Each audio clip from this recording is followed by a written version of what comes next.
Assalamualaikum warahmatullahi wabarakatuh. Apa kabar pemirsa PKP Talks dimanapun Anda berada? Jumpa lagi dengan saya Bung Khalil Ahmad di PKB Talks 24, podcastnya anak muda, bebas bicara apa saja tapi punya makna. Pemirsa, hari ini kita kehadiran seorang tamu yang sangat istimewa, yaitu yang sudah tidak asing lagi buat kita, Mila Panglopi Damanik. Sehari-hari dikenal dengan panggilan Mila PD, betul? Iya, Pak. Oke. Beliau ini adalah seorang aktivis perempuan yang memiliki kepedulian terhadap masalah-masalah perempuan yang terjadi khususnya di DKI Jakarta. Dia juga memiliki kepedulian terhadap masalah-masalah yang berhubungan dengan problem kekerasan terhadap anak dan juga perempuan tentunya ya. Oke. Sehari-hari saat ini beliau masih sebagai Wakil Ketua Yayasan Sinar Hijau Ilahi atau YSHI singkatannya. Yayasan ini juga memiliki kepedulian dan aktivitas sosial yang sangat luar biasa. Tidak berpanjang lebar, pemirsa, kita akan langsung ngobrol dengan Ibu Mila PD, aktivis perempuan yang luar biasa ini. Oke, kita tanya langsung ke beliau. Apa kabar Ibu Mila? Alhamdulillah baik, Mas Khalil. Alhamdulillah bisa hadir di sini ya. Alhamdulillah. Tadi jam berapa sampai sini Bu Mila? Sekitar jam 11 ya Mas Macet ya? nggak? Macet nggak? Enggak, tadi kebetulan agak lancar ya. Mungkin karena hari Kamis ya. Oh iya. Jadi nggak terlalu macet ya? Enggak, alhamdulillah. Oke Bu Mila, saya mau nanya nih. Kenapa sih namanya itu panjang banget sih kalau disebut itu Mila Panglopi Damanik, disingkat menjadi Mila PD. PD itu singkatannya percaya diri atau gimana? PD itu, ya amin, mudah-mudahan percaya diri terus ya Mas ya. Percaya diri ya? Iya, percaya diri. Okay. Itu dari marga saya Mas ya, kebetulan ayah saya itu orang Batak, dan ibu saya orang Palembang. Oh, gitu. Jadi Damanik itu adalah suku di Batak sana. Seperti itu sih. Sekarang bisa nyasar di DKI ceritanya gimana? Waduh, panjang ceritanya ya. Gitu ya. Orang tua saya kebetulan kerja di salah satu perusahaan BUMN. Okay. Merantau ya, biasa orang Batak itu kan suka merantau. Oh iya, Jakarta sih Batak semua. Orang tua saya merantau ke Palembang. Oh, gitu. Di sana ayah saya bertemu dengan ibu saya. Oh, gitu. Karena memang pekerjaan BUMN itu sering pindah-pindah ya Pak. Ya, rolling ya. Iya. Pindah jabatan. Alhamdulillah. Dan kebetulan memang orang tua saya ya dari Palembang, kita dipindahkan ke Jawa. Jadi saya sempat sekolah di Semarang. Terus SMP saya baru pindah ke Jakarta. Ke Jakarta tahun berapa itu? Tahun 92. Dan kebetulan SMP saya 92. Oh, hebat banget ya. Itu nomornya 92 tahun iya, 92. Tahun 92. Sekarang masih ada kan sekolahnya? Salah satu SMP terbaik di Jakarta Timur. Oke, baik. Oke. Kalau saya perhatikan ya dari Jakarta, dari Medan ya, Sumatera Utara ya, terus kemudian ke Jakarta, lalu kemudian beraktivitas Jakarta sampai merasakan denyut nadi kehidupan masyarakat Jakarta. Jadi orang Betawi ya? Jadi orang Betawi. Iya siap. Ganti nama. Namanya apa ya? Mpok Mile. Mpok Mile ya. Kita panggil Mpok Mile aja ya. Boleh gitu ya, biar lebih akrab. Mpok Mile. Iya. Nggak apa-apa nih. Enggak serius nih. Serius, nggak masalah. Bubur merah nggak perlu? Enggak. Sama aja kok Pak. Pemirsa, ini pengumuman ya, Mila PD diganti namanya menjadi Mpok Mila. Mpok Mile. Iya. Oke pemirsa, kita akan ngobrol banyak. Tapi sebelum dilanjutkan, kita lihat dulu tayangan yang satu ini.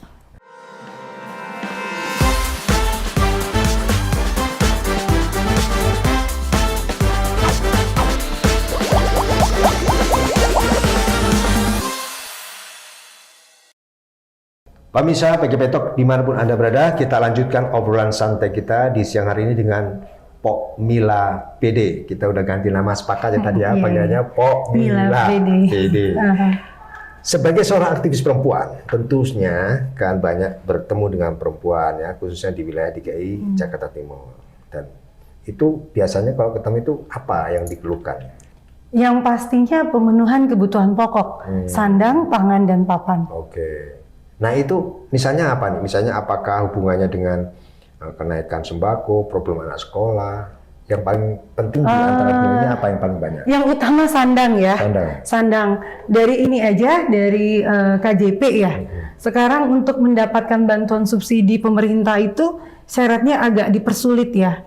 Maksudnya apalagi dalam keadaan seperti sekarang ya, apa-apa mahal gitu.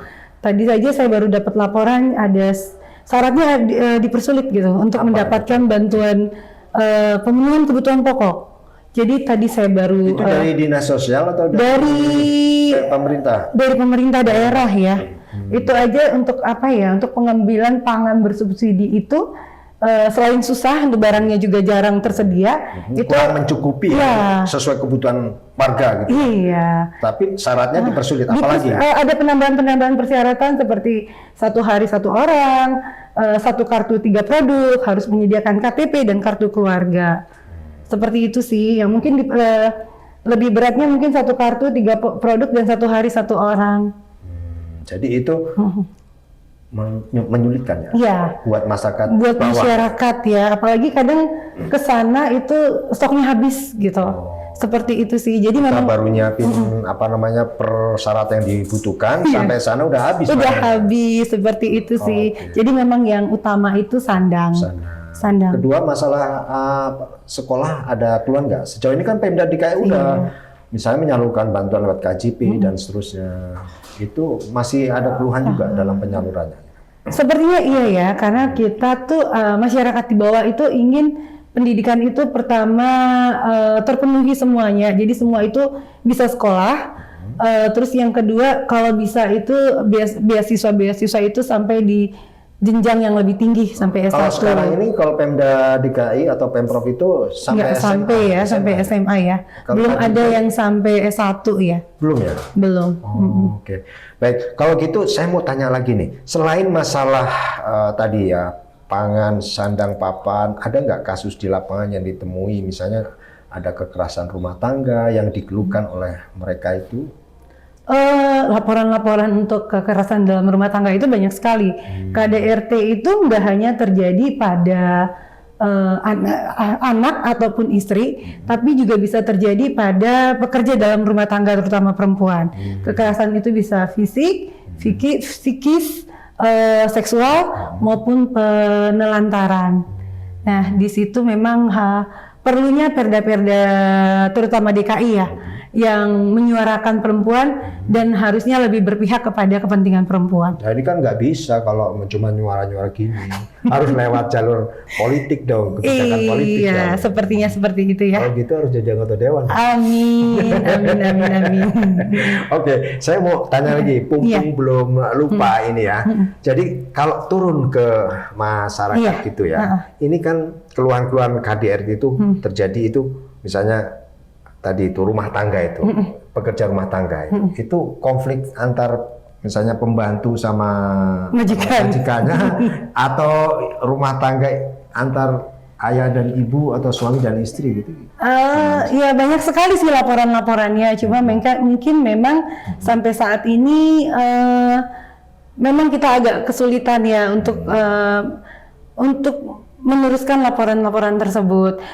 Bukan hanya saja dari Pemda DKI-nya, tapi mungkin juga dari para pelaku, daripada korbannya sendiri yang ya. Malu ya. Yang malu, dan juga memang dari perda-perda tersebut sanksi terhadap pelaku juga masih belum jerak, belum memberikan. Iya, menurut saya sih masih sangat sedikit ya. Ini kan harus perempuan yang menyuarakan seperti ini. Kalau laki-laki kan kurang paham ya. Kurang paham. Kalau perempuan tuh maunya seperti ini gitu. Perempuan maunya apa-apa diperhatiin. Artinya apa? Setiap kehidupan tidak bisa lepas dari kebijakan politik. Pangan, papan, sandang juga tidak bisa lepas dari kebijakan politik. Dan itu tidak bisa lepas dari kepentingan perempuan, betul nggak? Iya, benar. Nah, karena itu perempuan harus maju dan bangkit. Saya mau tanya nih, YSHI itu, Yayasan Sinar Hijau Ilahi, menemukan kasus-kasus seperti ini. Itu sejauh ini apa yang sudah dilakukan? Kita buka hotline pelaporan, tapi sampai saat ini memang dari laporan-laporan tersebut memang belum pernah ada yang berani untuk dilaporkan sampai saat ini ya, dari kasus-kasus yang masuk belum pernah. Artinya memberikan laporan ke YSHI. Tapi setelah begitu difasilitasi, difasilitasi mau dilaporkan di follow up untuk kepada pihak yang memiliki wewenang terhadap masalah ini, mereka nggak berani gitu. Iya, seperti itu. Karena mungkin banyak hal yang harus dibenahi juga oleh Pemprov DKI ya. Karena kita juga nggak tahu di mana tempat melaporkannya gitu. Memang ada, tapi mungkin malu juga gitu. Terus juga mungkin layanan-layanannya juga ya. Seperti mungkin yang tadi kalau saya bilang ya, dengan kebutuhan perempuan ya, kita pasti juga maunya ada layanan visum yang mungkin lebih ramah atau efektif ya, lebih mudah untuk sekaligus menjaga privasi. Gitu ya, seperti itu. Tadi belum tersedia ya itu ya. Sebenarnya ada ya, karena saya pernah bicara dengan kebetulan dengan PKB juga, Bapak Haji Sutikno. Beliau memang sudah pernah menyarankan ke saya nanti kalau ada pelaporan coba lapor ke beliau. Tapi dan nanti akan beliau bantu. Tapi sampai saat ini mungkin memang masih banyak ketakutan ya dari para korban dan juga ketidakpastian gitu. Jadi mereka masih sangat takut. Ketidakpastian kasusnya mau dikemanain. Iya, seperti udah itu. Menyebar, iya, seperti diketahui itu. oleh masyarakat. Itu seperti tapi itu. nggak ada kunjung keputusannya siapa yang salah. Iya, dan sanksinya itu. Nggak ada sanksinya. Sanksinya juga masih, sanksinya juga masih terlalu. Itu problem umum. Iya, masih terlalu sangat ringan ya bagi perempuan. Pemirsa PKB Talks dimanapun Anda berada, masih bersama Pok Mila PD di PKB Talks 24, podcastnya anak muda, bebas bicara apa saja tapi punya makna. Pemirsa, ngomong-ngomong tentang tagline kita nih, mengapa pakai boleh atau bebas bicara apa saja tapi punya makna. Ini kita punya landasan backgroundnya dulu nih Bu Mila. Apa itu? Saya dulu dengar dari guru saya, sejatinya hanya ada dua kata. Satu, kata-kata yang baik, yang tumbuh dan memberi kebaikan bagi pengucap dan pendengarnya, dan kata-kata yang tidak bermakna, yang membuat hati dan pikiran keruh dan merusak suasana. Kalau ditanya dalilnya nih, anak sekarang kan suka dalil. Dalilnya apa nih, Pak Ustadz? Gitu. Pak Ustadz akan menjawab, qaulun ma'rufun wa maghfiratun khairum min shadaqatin yatsba'u ada. Perkataan yang baik itu ternyata lebih baik dari sedekah tetapi diberikan dengan riya. Nah, inilah yang menjadi dasar mengapa kita tagline-nya adalah bebas bicara apa saja tapi punya makna. Oke, pemirsa, kita akan lanjutkan obrolan kita. Tadi Pok Mila, kita sudah menyinggung tentang aktivitas Pok Mila di lapangan, ketemu dengan banyak perempuan yang memiliki banyak kasus, dan mereka kan punya aspirasi, ya tidak didengarkan itu didiamkan, didengarkan dibiarkan lagi, tapi mereka butuh saluran dong aspirasi. Nah aspirasi ini mau dibawa kemana nih oleh Bu Mila ini? Saya dengar-dengar katanya mau nyalon juga nih sebagai anggota dewan. Apa sudah siap nih menyuarakan aspirasi mereka? Insya Allah ya, karena saya memang benar-benar ingin menyalurkan apa yang sudah menjadi keinginan dari masyarakat, terutama perempuan, terutama juga kasus-kasus perempuan dan anak ya, keinginan mereka ya mudah-mudahan insya Allah tahun 2024 ini saya mencalonkan diri menjadi calon anggota legislatif DPRD DKI Jakarta dari Dapil 4. Nggak jauh-jauh dari saya. Lewat kendaraan politiknya apa tuh? Partai PKB pastinya. Oh, Partai Kebangkitan Bangsa. Partai yang didirikan oleh para kiai, dan ulama ya. Iya, iya. Oke. Kalau boleh tahu nih, kok milihnya PKB sih? Kok nggak partai yang lain aja? Karena PKB itu adalah partai yang benar-benar menyuarakan aspirasi dari masyarakat. Kita memang ingin melakukan perubahan-perubahan untuk menciptakan masyarakat yang lebih adil, makmur, dan sejahtera. Oke. Jadi Ibu Mila, yang tadi namanya sudah diganti. Ya, Mila PD ya. Mila PD. Karena kebetulan memang turunnya di Jakarta ya. Kayaknya lebih pas kalau Mila PD. Itu nanti maju lewat dapil berapa? Dapil 4. Dapil 4. Nah, memang nggak jauh dari rumah saya ya. Oke. Dan nggak jauh dari yayasan. Pak Mila tahu nggak isu yang mau diperjuangkan oleh PKB? Kan Gus Muhaimin, ketua umum kita di PKB, punya program itu bagaimana mengatasi soal stunting. Oke, iya. Kan ingin tuh agar ibu-ibu yang hamil untuk mencegah terjadinya stunting itu akan diberikan insentif berapa Bu Mila? 6 juta per kehamilannya. Iya, menurut Bu Mila gimana nih program ini? Alhamdulillah membantu sekali ya dengan adanya subsidi dari pemerintah sebanyak 6 juta untuk ibu hamil yang masuk kriteria pastinya ya, nggak mungkin yang ibu hamil yang penghasilannya sangat tinggi akan diberikan subsidi. Nah, dengan diberikannya subsidi itu diharapkan akan lahir anak-anak yang insya Allah nanti lebih baik kualitasnya, sehingga nanti ya kesejahteraan juga akan tercapai ya.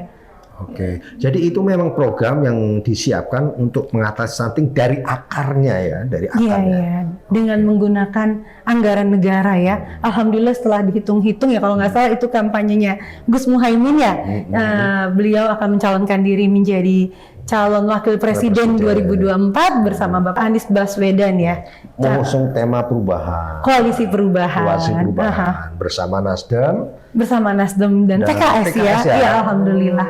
Nah, mudah-mudahan kita doakan ya. Mudah-mudahan beliau-beliau ini terpilih menjadi pemimpin-pemimpin yang lebih baru dan amanah. Oke. Ngomong-ngomong soal partai ya dan ketertarikan Bu atau Pok Mila untuk maju menjadi calon anggota legislatif, itu biasanya kan berkolaborasi ya Pok Mila ya? Iya. Kerjasama ya? Iya. Kalau Pok Mila dari DPRD-nya, terus kemudian berarti kan menggandeng siapa nih yang dijadikan partner untuk berkolaborasi kampanye tentang program ide gagasan PKB untuk menjadi wakilnya di tingkat DPR RI. Nah, Bu Mila ini mau gandeng bekerja sama dengan siapa nih untuk membantu agar apa yang disuarakan itu lebih besar gaungnya di DPRD DKI diperjuangkan, nanti di DPR RI melalui legislatif juga disuarakan. Alhamdulillah tahun ini ya Bapak Ketua DPW PKB DKI Jakarta, Bapak Kiai Haji Hasbiollah Ilyas, insya Allah beliau kan sudah jadi anggota DPRD 3 periode ya Mas ya. Iya, betul. Ya Alhamdulillah beliau ini tahun ini saatnya beliau mencalonkan diri menjadi calon anggota DPR RI dari Dapil 1 Jakarta Timur. Iya. Jadi Bu Mila kerjasama sama. Iya, ikut mensupport semua program-program ketua ya. Apa yang sudah ketua laksanakan di daerah-daerah khususnya memang di wilayah beliau di Dapil 4. Dapil 4 insya Allah nanti program beliau akan saya teruskan. Pok Mila, ngomong-ngomong tentang PKB nih, Pok Mila posisinya sebagai di PKB itu sebagai apa sih? Posisi saya di PKB itu Wakil Sekretaris Dewan Pimpinan Wilayah. Oh gitu. PKB DKI Jakarta. Kalau sekwilnya namanya Pak Muhammad Fauji ya? Oh iya, itu saya wakil sekretarisnya beliau. Oh gitu. Iya. Terus tugasnya apa nih? Tugasnya ya nggak jauh untuk membantu mensosialisasikan program-program baik dari fraksi PKB maupun dari DPP terutama ya yang sudah diturunkan ke DPW PKB DKI Jakarta. Salah satu contohnya ya mungkin kita pernah mengadakan pasar murah untuk masyarakat di sekitar dan juga banyak sekali program-program yang sudah program-program yang bermanfaat yang sudah bisa dirasakan oleh masyarakat. Pernah juga kita melaksanakan program vaksin ya, pemberian vaksin pada saat COVID kemarin. Seperti itu sih. Dan juga saya juga termasuk pegiat media sosial PKB DKI Jakarta. Saya juga pernah bekerja sama untuk membuat cerita Baba Hasbi. Oh, produser. Iya, produser Baba Hasbi. Iya. Itu mau dilanjutkan nggak itu? Oh, sepertinya iya ya, karena memang itu menarik sekali ya. Karena ada sosok Bapak Haji Hasbiollah Ilyas ya, ketua kita. Di situ beliau juga memberikan wejangan-wejangan, memberikan ceramah-ceramah, tapi dikemas dengan cara unik yang gampang diterima dan Betawi banget. Oke, itu harus diteruskan tuh. Iya, jadi di situ budaya lokalnya kan sangat terlihat sekali. Oke, Pok Mila, kalau mau maju ke legislatif DPRD Jakarta, ini punya visi misi apa nih yang diperjuangkan? Visi saya yang pastinya karena saya perempuan, pasti ya terwujudnya kesetaraan dan keadilan gender. Yang pasti juga saya akan memperjuangkan perlindungan terhadap anak dan perempuan. Terus juga ya kualitas hidup dari masyarakat lah. Pok Mila, kan mau mengangkat isu-isu perempuan ya nanti ketika mudah-mudahan dan insya Allah diijabah ya masuk ke legislatif Amin. di Kebon Sirih. Amin.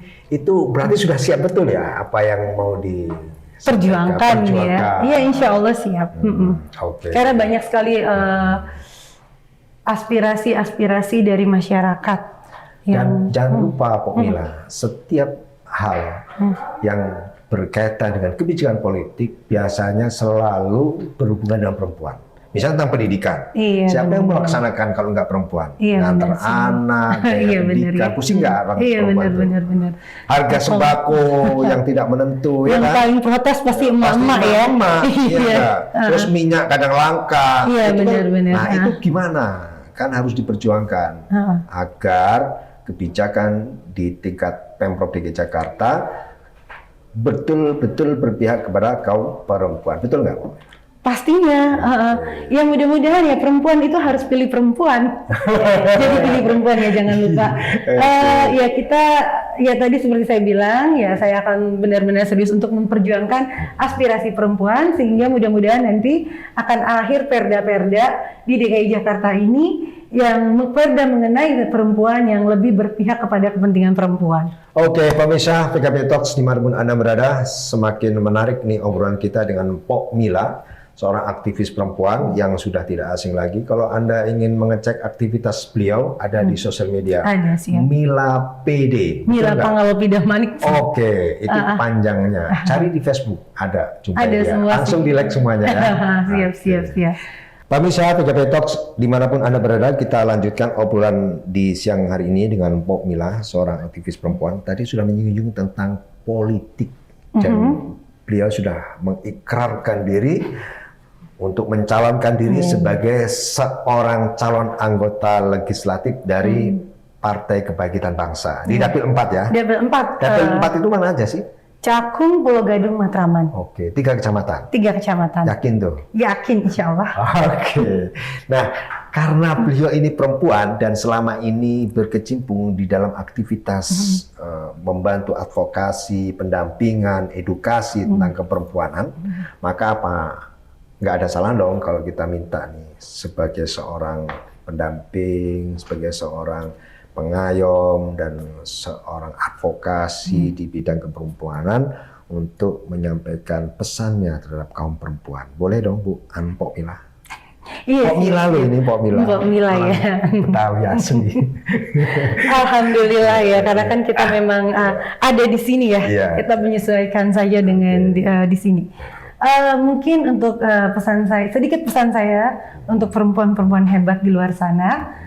Kita kaum perempuan ini harus saling menguatkan. Perempuan yang cerdas adalah perempuan yang tahu prioritas. Perempuan yang bahagia adalah perempuan yang bisa menghargai apapun pilihan hidupnya. Terakhir ya, karena kelak perempuan ini akan menjadi seorang ibu, jadilah ibu yang baik, yang mengasihi anak dan keluarganya dengan penuh cinta. Mungkin itu saja ya. Luar biasa sekali. Kita beri apus dong buat Pok Mila. Oke, pemirsa PKB Talks dimanapun Anda berada. Tadi itu obrolan kita dengan Pok Mila, aktivis perempuan yang selama ini mendampingi masalah-masalah perempuan dan anak di wilayah Jakarta Timur. Luar biasa banyak insight yang kita dapatkan, mudah-mudahan bermakna dan memberikan inspirasi kepada pemirsa PKB Talk dimanapun Anda berada untuk mengambil apa yang baik yang bisa barangkali menginspirasi dan mengubah hidup kita. Betul nggak? Amin. Oke, kita cukup sekian dan nantikan tayangan podcast PKB Talks 24 di kesempatan yang berbeda. Terima kasih Pok Mila. Ya, sama-sama Mas Walil. Ya. Semoga bisa ketemu lagi. Amin. Duduk di sini lagi. Amin. Bicara tentang tema yang lain yang lebih menarik dari hari ini dan seterusnya. Oke. Siap. Semoga sukses dan menjadi anggota DPRD dari Partai Kebangkitan Bangsa. Amin ya rabbal alamin. Amin ya rabbal alamin. Demikian. Assalamualaikum warahmatullahi wabarakatuh.